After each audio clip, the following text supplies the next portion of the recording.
Okay, तो ये कुछ इम्पोर्टेंट टर्म्स हैं जो कि कल एग्ज़ाम में आने वाले हैं चैप्टर के। ओके, तो हम लोग स्टार्ट करते हैं। देखो, स्पोर्ट्स ऑफिशियल ऑफिशिएटिंग। ओके, तो इसको देखो, physical education professionals are also subject to training for specialisation in affiliating so that interested professional may become certified official for a particular game and earn their livelihood handsomely। Okay, तो ये एक important term था।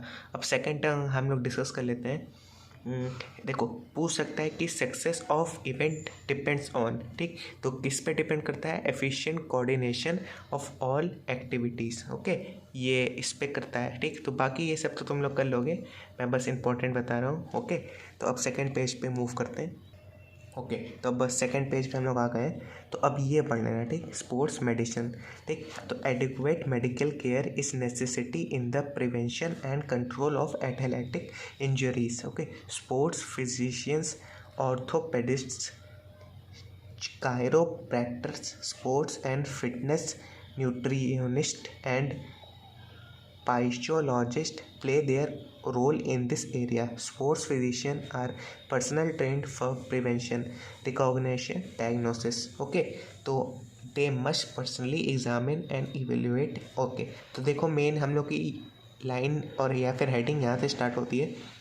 Chiropractors do not believe in using drugs or surgery। Okay, तो ये सभी ध्यान रखना, do not believe in using drugs or surgery। They treat the injured athlete with heat, water, diet and massage therapy। Okay, तो chiropractors क्या करते हैं? जो इंजर्ड एथलीट होते हैं उनको heat, water, diet and massage से सही करते हैं। ओके, अब देखो, ये तो बात हो गई हमारे कीरियोप्रैक्टर्स की। अब देखो, हम लोग का ऑर्थोपेडिस्ट क्या करते हैं? Treat injuries to the skeleton system, backs, necks, arms, joints and body muscles. Okay, ये बात हो गई इसकी। अब देखो, जो फिजियोलॉजिकल एंड मेंटल फैक्टर्स कौन देखता है? फिजियोलॉजिस्ट। ये तो सिंपल सा था, ये तुमको पता ही होगा। Okay, a major role in success. Okay, तो इस पेज की कहानी हो गई। अब हम तीसरे पेज पे मूव करते हैं। ओके, तो तीसरे पेज पे देखो, ये इंपॉर्टेंट है हमारा, Netaji Subhash national institute of sports. Okay, तो देखो, sports coaches training was started at Netaji Subhash national institute of sports Patiala in 1961। Okay, Netaji Subhash institute of sports का फॉर्म हुआ था 1961 में। ओके, अब ये हो गया, ठीक। तो this institute is popularly known है मैका। इसका दूसरा नाम क्या है? मैका, ठीक। अब ये याद रख लेना। अब दूसरा क्या याद रखना तुम? The institute was renamed S Netaji Subhash national institute of sports on 23 जनवरी 1973।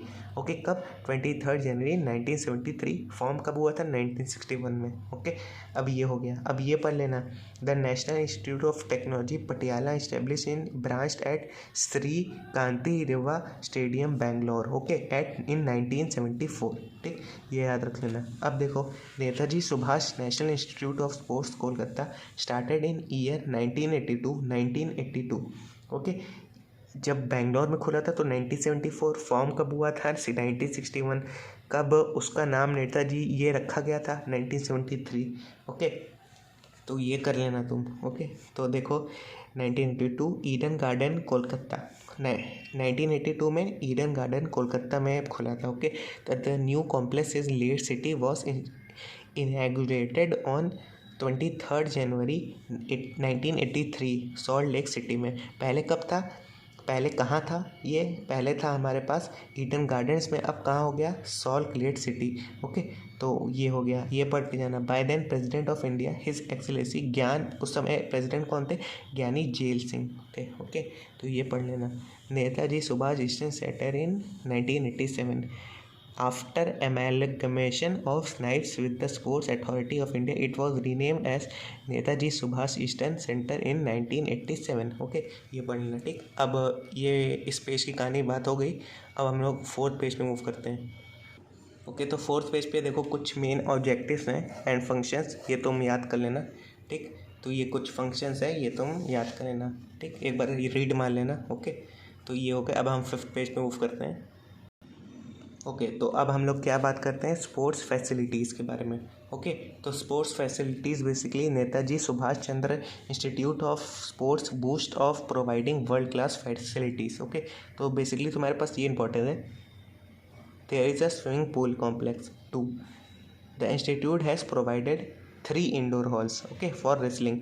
तो रेसलिंग के लिए उसमें 3 हॉल्स है, पूछ सकता है ये MCQ में कितने रेसलिंग हॉल्स है 3, boxing, basketball, badminton, table tennis and weight lifting. Okay the institute also has facilities to practise volleyball, handball and judo. There are 2 squash court, squash court कितने हैं 2, 1 cycling velodrome, a hockey field, astroturf and 3 grass fields. Okay ये इतने fields तुम याद देख लेना, ठीक। तो with an 8 lane synthetic track, okay एक ट्रैक है मतलब 8 लेन का, 2 बास्केटबॉल सीमेंट कोर्ट्स हैं, ठीक।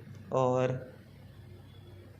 हमारे पास on 1 can avail of the 4 hard 1 grass tennis as well for the volleyball that the institute provide, ठीक। वॉलीबॉल के लिए हम लोग के पास कितने हैं 4 कोर्ट्स हैं, ठीक, और 6 क्रिकेट नेट्स हैं, ठीक। ये तुम याद करना कितने वॉलीबॉल कोर्ट हैं, कितने नेट हैं, कितने बास्केटबॉल सीमेंट हैं, कितने स्क्वाश कोर्ट हैं, कितने साइकिलिंग वेलोड्रोम हैं, ठीक, कितने हॉकी फील्ड है, ये सब देख लेना, ठीक। अब हम 6 पेज में मूव करते हैं। ओके अब बात आती है the sports authority of India. Okay अब बात आती है किसकी, the sports authority of India SAI, ठीक। इसका फुल फॉर्म है the sports authority of India, ठीक। तो ये कब फॉर्म हुई थी, शिंगिन न्यू दिल्ली 1982 में, ओके। और डेटेड ये सब फालतू है, मेंटेनिंग एंड यूटिलाइजिंग, ओके। तो Gwalior extend subsequently in order to adopt an integrated approach towards promotion and development of sports consisting NSAI Patiala it and to Gwalior was our dealing with, तो ये याद रख लेना।